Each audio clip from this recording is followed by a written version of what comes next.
everyone, this is CA Nikita Somani and today in this video I am going to be first revising section 10 of Indian Contract Act. उसके बाद हम पढ़ेंगे ये वाला चीज, ठीक है, not given by section 10 but are also considered essential, ठीक है, ये बाद में पढ़ते हैं। फर्स्ट ऑफ ऑल इस चीज को हम रिवाइज करते हैं कि सेक्शन 10 में क्या क्या चीजें दी हुई है। ओके, कॉन्ट्रैक्ट करने के लिए ये सारी चीजें इंपॉर्टेंट है। फर्स्ट थिंग बोला था एग्रीमेंट। एग्रीमेंट क्या होता है? प्रपोजल। किसके बीच में होता है प्रपोजल? प्रोमिसी एंड प्रोमिसर के बीच में, ठीक है। अगर वो प्रॉमिस को वो लोग एसेंट दे देते हैं, है ना, प्रॉमिस को, वो जो प्रपोजल है उसको अगर एसेंट दे देते हैं तो that becomes an agreement, that is important. Next thing we discussed was free consent. Free consent किसको बोलेंगे? जिसपे coercion, misrepresentation, undue influence, fraud, mistake, ये सारी चीजें नहीं हुई है, तो उस चीज को हम क्या बोलेंगे? Free consent. और अगर फ्री कंसेंट के साथ कॉन्ट्रैक्ट नहीं हुआ है तो it is considered what? voidable। पर स्पेशल केस कौन सा? मिस्टेक के केस में द कॉन्ट्रैक्ट बिकम्स void। हमने एक एग्जांपल को डिस्कस किया था, वहां पर A threatened to should B। Another thing was competency of the parties। इसमें तीन चीजें पढ़ी थी। क्या पढ़ी थी? Age of majority, sound mind and not otherwise disqualified by law. तो एज क्या होनी चाहिए? 18 साल के ऊपर की एज होनी चाहिए तो ही वो लोग कॉन्ट्रैक्ट कर सकते हैं। Another thing is sound mind. Sound mind मतलब अनसाउंड माइंड नहीं होना चाहिए। अनसाउंड माइंड का डेफिनेशन क्या होता है? कि कोई लुनेटिक है, कोई इडियट है, कोई ड्रंकन है, ऐसे स्टेट ऑफ माइंड में अगर कोई कॉन्ट्रैक्ट करता है तो वो वैलिड रहेगा क्या? No, it is not a valid contract. Another thing which was discussed, should not be disqualified by law. Alien enemy, foreign sovereign and convict, ये सारी चीजों को वहां पर डिस्कस किया है। और वो कब कॉन्ट्रैक्ट कर सकते हैं? अगर उन्होंने जो लॉ की फॉर्मेलिटीज है वो पूरी कर दी है तो वो कॉन्ट्रैक्ट कर सकते हैं। बाकी इन तीनों में कैटेगरी में जो आते हैं, अगर इन्होंने कोई कॉन्ट्रैक्ट किया है तो वो वैलिड माना जाएगा क्या? नहीं, that is not a valid contract. Another thing which was discussed very important, और वो था कंसिडरेशन। कंसिडरेशन का मतलब हमने पढ़ा था व्हाट? Something in return. वो रिटर्न में क्या हो सकता है? Right, interest, profit, benefit, accruing, ये सारी चीजें वहां पर डिस्कस की थी। ये कोई एग्जांपल भी था ना, A agrees to sell his books to B। उसके बाद नेक्स्ट इंपॉर्टेंट थिंग हमने बोला था lawful consideration and object. Object और कंसिडरेशन दोनों ही लॉफुल होने चाहिए। इसमें हमने एक एग्जांपल पढ़ा था, क्या? A promises to drop prosecution। अगर भी बोलेगा कि मैं सारी चीजों को रिस्टोर कर दूंगा, फिर तो चोरी कितनी आसान हो जाएगी ना। एक कोई चोरी कर लेगा, फिर उसको धमका देगा कि नहीं मैं सारी चीजों को रिस्टोर कर दूंगा, प्रोसिक्यूशन वापस ले लो। ऐसा होना चाहिए क्या? नहीं। तो ये लॉफुल कंसिडरेशन नहीं है, लॉफुल ऑब्जेक्ट भी नहीं है, ठीक है। तो जो कॉन्ट्रैक्ट रहेगा वो वैलिड रहेगा क्या? No. Then not expressly declared to be void। कौन सी चीजों को डिस्कस किया था इसमें? मर्डर, है ना, defamatory statements, agreement in restraint of trade, marriage, legal proceedings, इन सारी चीजों को यहाँ पर डिस्कस किया था। ओके, और इन्होंने बोला था यहाँ पर इंपॉर्टेंट स्टेटमेंट क्या? एक्सप्रेसली और impliedly prohibited by law. Expressly तो है ही, इम्प्लाइडली भी ये चीजें प्रोहिबिटेड बाय लॉ ही है। मर्डर किसी का करना is not anyways to be written somewhere कि मर्डर किया तो पनिशमेंट होगी। ये दिमाग से समझना पड़ेगा इम्प्लाइडली कि ये चीज रॉन्ग है। Okay, all this things were discussed in the previous video. Section 10 का अगर वीडियो देखना है तो प्रीवियस वाला वीडियो देखना पड़ेगा। उसका जो लिंक है मैं इस वीडियो के डिस्क्रिप्शन में छोड़ रही हूँ। Okay, so you can go and watch that video. And secondly also notes for this video would be available on my Telegram channel. उसका भी लिंक मैं इस वीडियो के डिस्क्रिप्शन में प्रोवाइड कर दूंगी। Okay, so you can take the notes from there. Okay, let's start with this now. Section 10 में नहीं है बट कंसिडर्ड एसेंशियल। क्या है? फर्स्ट पॉइंट को वहां पर डिस्कस किया है, टू पार्टीज। ऑब्वियसली ना, कॉमन सेंस की बात है यार, अकेला इंसान क्यों कॉन्ट्रैक्ट करेगा? Why would a single person do a contract? Obviously they would require two person, दो लोगों का होना जरूरी है तो ये हैंडशेक हो पाएगा ना। अकेला इंसान कैसे हैंडशेक कर पाएगा? So there needs to be two people to make an agreement और कॉन्ट्रैक्ट। दो लोग कौन से हो सकते हैं? तो नेचुरल पर्सन, सेकेंडली कौन? Other persons having legal existence. ठीक है, कौन लोग होते हैं ऐसे? एग्जाम्पल के तौर पर उन्होंने बोला है कौन? कंपनीज, है ना। कंपनीज भी कॉन्ट्रैक्ट करती है, कंपनी खुद नहीं करती, कंपनी के जो डायरेक्टर्स होते हैं, ठीक है। ये फाइनल जो सीए फाइनल है ना, वहां पर सारा चीज डिस्कस किया हुआ है, कौन कॉन्ट्रैक्ट करता है, कैसे करता है, सारी चीजें सीए फाइनल में डिस्कस की है। बट देन उन्होंने बोला है कि जो नेचुरल पर्सन है, मतलब कौन? लोग, सीता, गीता, रमेश, सुरेश, ये सारे लोग नेचुरल पर्सन प्लस तो नेचुरल नहीं है जिनका लीगल एग्जिस्टेंस है। लीगल एग्जिस्टेंस किनको किनको रहता है? कंपनीज एंड सेकेंडली यूनिवर्सिटीज, ठीक है। कंपनीज एंड यूनिवर्सिटीज, ये कौन रहेंगे? Other persons having legal existence, ठीक है। ये सारी चीजों को क्यों डिस्कस किया होगा? मतलब सेक्शन 10 में क्यों नहीं लिख दिया ये 2 पर्संस रिक्वायर्ड है? बाकी सारी चीजें लिखी तो ये भी लिख ही देते कि 2 लोग होना जरूरी है, क्यों नहीं लिखा होगा? देखो कुछ केस लॉज हो जाती है, कुछ केस लॉ हो गया तो फिर ऐसी जरूरत पड़ती कि हाँ ये पता होना चाहिए सबको, तो उन्होंने क्या किया? सेक्शन 10 में नहीं है तो नीचे के ब्लॉग में डाल दिया कि ठीक है सेक्शन 10 में नहीं दिया है बट इम्पोर्टेंट है। क्यों इम्पोर्टेंट है? इसके ऊपर केस लॉज बनी हुई है। कौन सी केस लॉ है ऐसी? देखो वहां पर एक केस लॉ डिस्कस की हुई है एंड दैट केस लॉ का नाम is state of Gujarat versus Ramanlal S and company, ठीक है। ये केस लॉ, अच्छा क्या केस लॉ था ये केस लॉ ऐसा था कि यहाँ पर ना कुछ पार्टनर्स थे और एक फर्म था इनका, ठीक है। This was a firm. तो ये क्या हुआ कि ये फर्म को क्या करना था? डिसॉल्व। ये फर्म हो गया डिसॉल्व, ठीक है। फर्म को डिसॉल्व करना है तो फर्म में जो भी एसेट्स है, ये जो फर्म में ना इसमें कुछ एसेट्स होगी ना, फर्नीचर होगा, मशीनरीज होगी, कुछ भी होगा। तो इन्होंने क्या किया? ये सारी चीजों को यहाँ से निकालकर तीनों भी पार्टनर्स में डिस्ट्रीब्यूट कर दिया।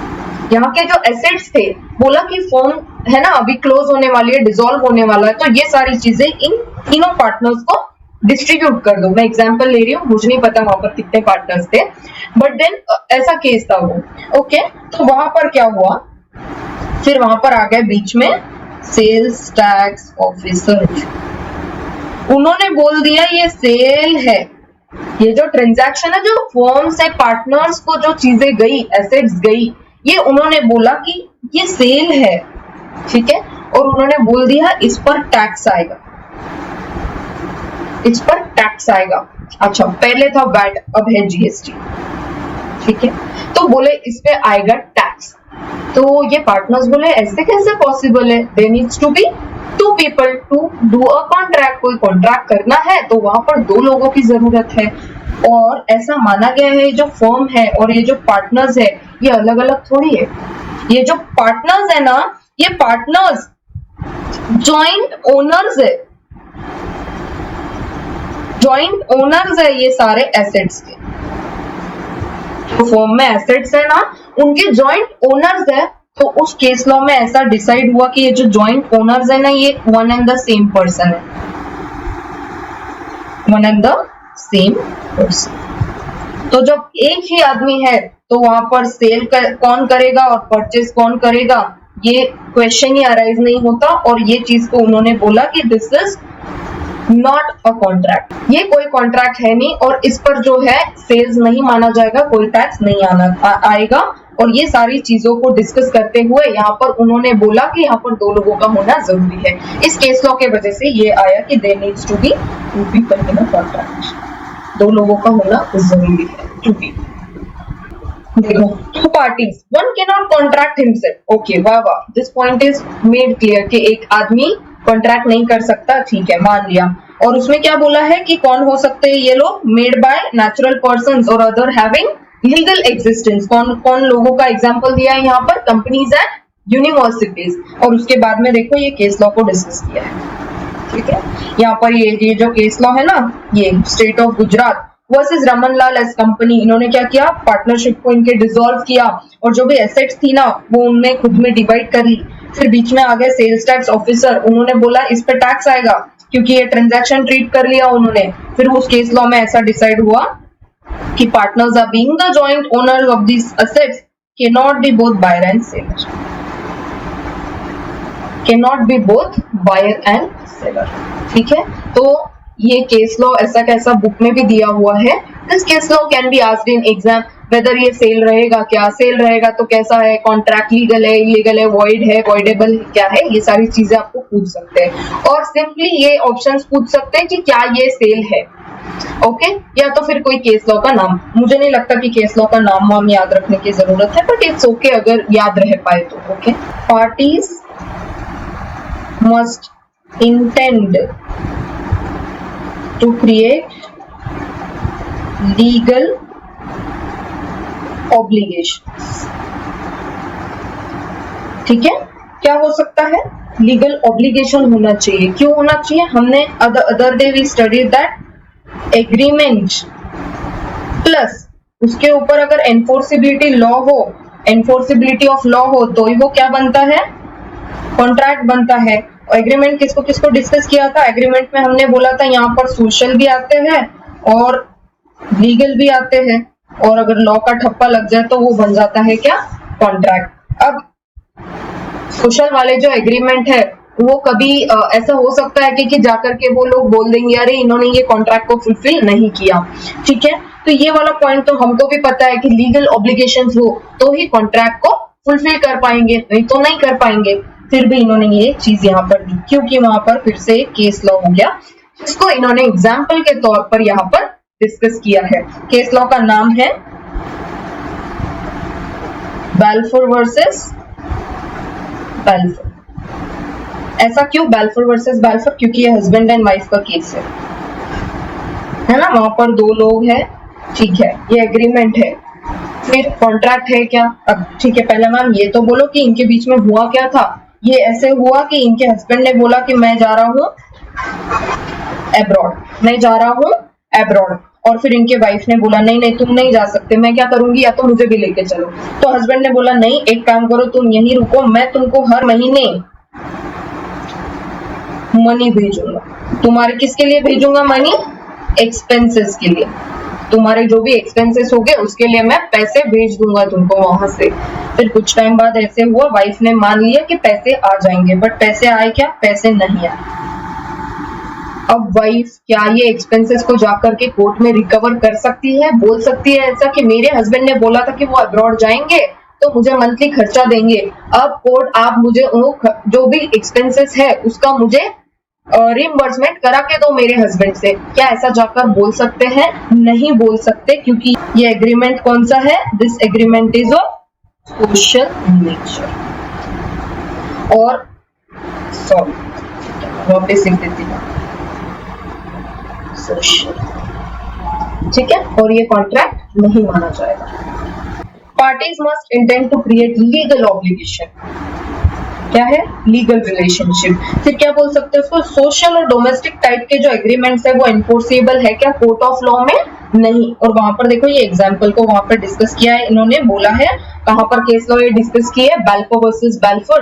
और यहाँ पर देखो हस्बैंड है, उन्होंने एग्री किया है वाइफ से कि आपको मैं मेंटेनेंस अमाउंट भेजूंगा एवरी मंथ और मैं अब्रॉड जा रहा हूँ, और हस्बैंड फेल हो गए अपना वो पैसा देने के लिए एज प्रॉमिस। तो वाइफ ने बोला कोर्ट में जाकर मैं आपको सू करूंगी और बोलूंगी कि मुझे मेरा जो रिकवरी है अमाउंट का वो चाहिए।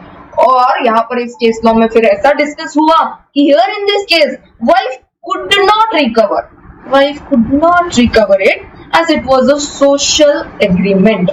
ये एक कॉन्ट्रैक्ट था ही नहीं, it was a social agreement और parties did not intend to create any legal obligations। अब फिर से आप बोलोगे कि इसको ऊपर क्यों नहीं डिस्कस किया, किया तो है, इतना बोला तो है, agreement plus law, agreement plus law तो ही वो कॉन्ट्रैक्ट बनेगा। और वही जो कोर्ट ऑफ लॉ में अगर आप जाओगे तो आपको उसका इंसाफ जरूर मिलेगा। बट ये जो कॉन्ट्रैक्ट है ये कौन सा कॉन्ट्रैक्ट है, this is of social nature. और ये आएगा क्या फिर, ये वाइफ ये रिकवर कर सकती है क्या अमाउंट, नहीं। ये सेम एग्जांपल बुक में भी डिस्कस किया हुआ है, may be can be asked in exam whether this is, ये केस तो अगर एग्जाम में आया तो फिर ऑप्शंस में ऐसा पूछ सकते हैं कि whether wife can recover the expenses और नॉट। ठीक है, तो 4 ऑप्शंस देके यू कैन, अगर ये केस लॉ ऐसा पड़ा हुआ रहेगा तो you can then tick mark and say that वो एक्सपेंसेस को रीइंबर्स करने के लिए कोर्ट में नहीं जा सकती, क्योंकि ये लीगल ऑब्लिगेशन क्रिएट कर रहे हैं क्या, नहीं, this is just a social agreement. Okay, another thing which is discussed here is other formalities to be complied with in certain cases। क्या चीज हो सकती है? इतना तो हो गया कंप्लायंस, अब और क्या कंप्लायंस चाहिए लॉ को? क्यों चाहिए? अच्छा, क्यों आया होगा ये वाला जो चीज है? अदर फॉर्मेलिटीज, अदर फॉर्मेलिटीज दिमाग लगा के बताओ, कुछ हो सकती है क्या? क्या हो सकती है?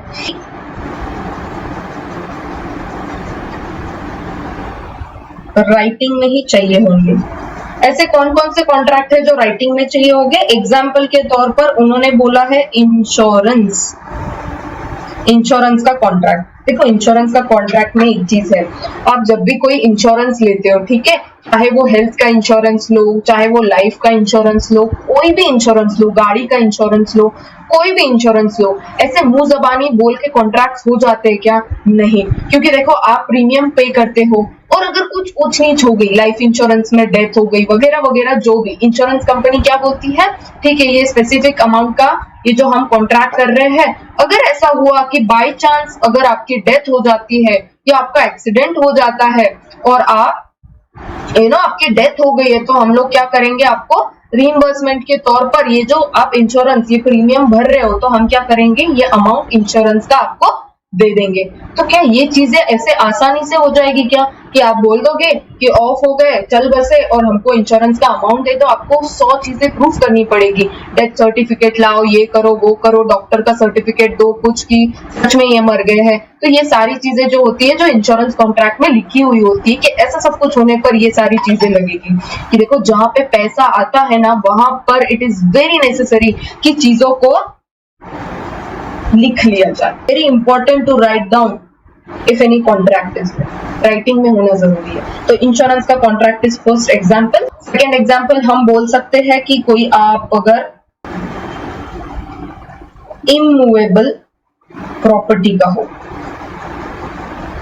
कौन सा हो सकता है इमूवेबल प्रॉपर्टी का एग्जांपल? कोई घर ही खरीद लो, घर की बात कर लो। अगर आप घर खरीदने जाते हो किसी से, तो क्या होता है ना, बॉन्ड पेपर पे सारी चीजें लिखी होती है, कितने स्क्वायर फीट का एरिया है क्या नहीं, ये सारी चीजें उस चीज में लिखी होती है। और घर का अमाउंट कम होता है क्या यार?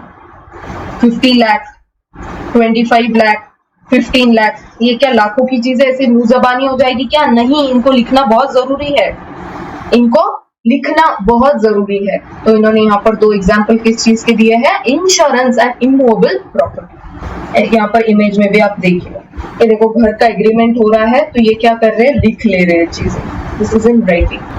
Other formalities to be complied with in certain cases, क्या हो सकती है वो सर्टेन केसेस? कुछ केसेस में कॉन्ट्रैक्ट का रिटन में होना जरूरी है, और कौन कौन से है वो देखो, कॉन्ट्रैक्ट ऑफ इंश्योरेंस हो गया, देन देखो certain contract, registration of contract under law in which force at the time is essential to be valid, और कौन सा ऐसा कॉन्ट्रैक्ट हो सकता है?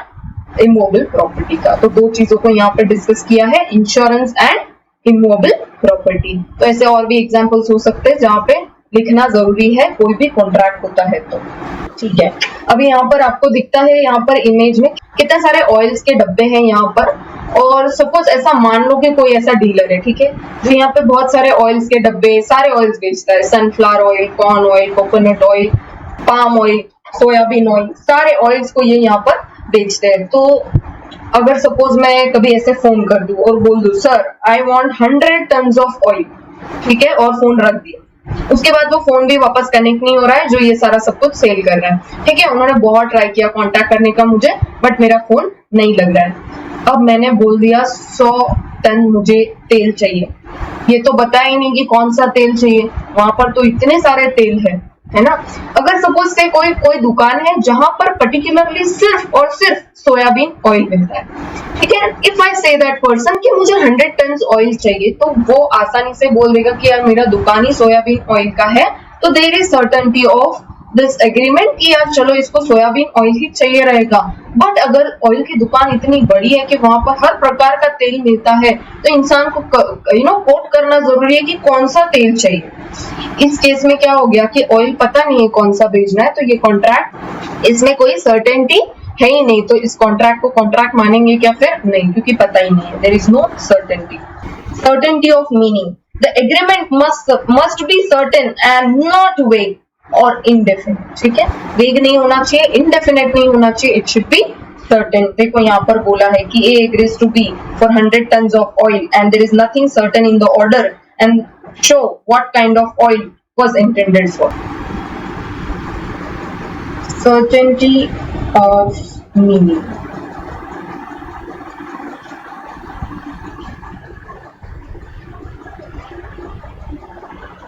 दो चीजें क्या हो ना, नॉट वेग और इनडेफिनेट, तो क्या होना चाहिए फिर, वो सर्टेन होना चाहिए। ये चीज वहां पर डिस्कस की। Next thing is possibility of performance of an agreement. देखो दो लोग हैं, एक एग्जाम्पल डिस्कस करते हैं। दो लोग हैं वहां पर, अब ये देखो ये और ये है। अब ये आदमी बोलता है मेरे लिए कल तुम गाना गाओगे, ठीक है, मेरे शॉप में आकर तुमको गाना गाना है और ये हमारे बीच में एग्रीमेंट है। ये जो है ना, ये पर्सन भी, ये मर गया, इज डेड नाउ। तो अब क्या करेंगे, इसकी डेथ हो गई है, तो अब ये कॉन्ट्रैक्ट कौन परफॉर्म करेगा, और इस इंसान को तो इसी से गाना गवाना है, अब कौन गाएगा, ये पॉसिबल ही नहीं है। पॉसिबल है क्या ऐसा, जो मर गया है वो इंसान वापस आएगा, नहीं। ये एग्जाम्पल के तौर पर डिस्कस किया है, बाकी बुक में अलग एग्जाम्पल है। केपेबल ऑफ परफॉर्मेंस होना चाहिए, मतलब मीनिंग क्या है इसका, वो एक्ट जो है वो इम्पॉसिबल नहीं होना चाहिए। इम्पॉसिबल मतलब सब कुछ तो पॉसिबल है, इतना कुछ दिखते, एवरीथिंग इज पॉसिबल, वो क्या नहीं है पॉसिबल। देखो ये आदमी है ना, ये बोलता है मैं गाऊंगा, तो यहाँ पर गोल्ड आ जाएगा, सोना, ट्रेजरी, गोल्ड, डायमंड सब आ जाएगा।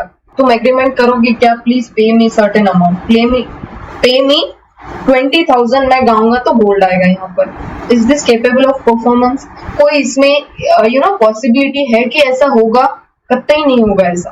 तो कोई इंसान बोलता है मैं गाऊंगा और ऐसे ट्रेजरी आ जाएगा, ऐसा एकदम बक्सा आ जाएगा एकदम as a gift for you, pay me 20,000, ये कोई कॉन्ट्रैक्ट वैलिड है क्या, नहीं, ऐसा पॉसिबल ही नहीं। Possibility of performance of agreement, वो केपेबल ऑफ परफॉर्मेंस होना चाहिए। Act should not B impossible, अगर वो इम्पॉसिबल हुआ तो वो एनफोर्स नहीं कर सकते। और यहाँ पर देखो उन्होंने एग्जाम्पल डिस्कस किया है, A agrees with B to discover treasure by music.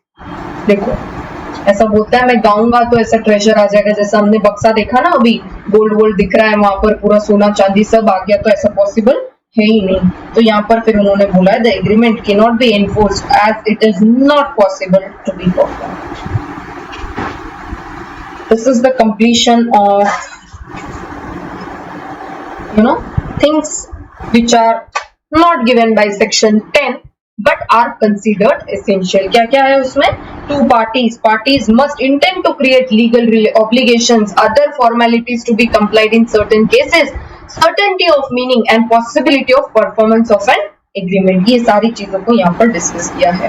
If you like this video, you need to like this video, also you need to share this video to your friends, because ये कोई free है एकदम, आपको इसके लिए कोई पे नहीं करना है, कॉन्ट्रैक्ट एक्ट में पूरा डाल रही हूँ यहाँ पर। Also if you are watching this video और आपको ऐसा लगता है कि इन सारे वीडियोज के आपको नोटिफिकेशन भी आना चाहिए, you know what you have to do is to subscribe to this channel to get the notification of all the videos.